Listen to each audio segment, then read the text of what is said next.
Conversation. Ikiganiro. Good afternoon, Jackie. Wiriwe Jackie.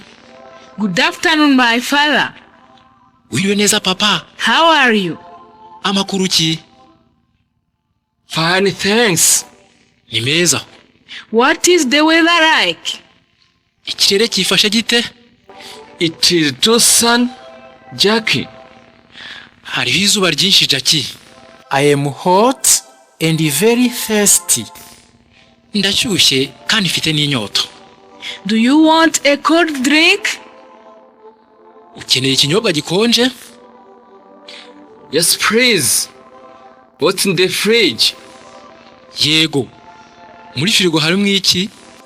There is some milk, hari amata, some juice, umutobe, 2 bottles of beer, amacupa 2 y'inzoga, and 5 bottles of mineral water. n'amacupa 5 y'amazi. Give me a small bottle of juice. Nta gacupa gato k'umutobe. I don't need a strong drink. Sinkeneye ikinyobwa gikarishye. I don't need beer either. Kandi sinkeneye n'inzoga rega. Here you are. Agacupa k'umutobe ngaka. Thank you, my daughter. Urakoze mukobwa wanjye. You are welcome, Daddy. Urakoze nawe papa.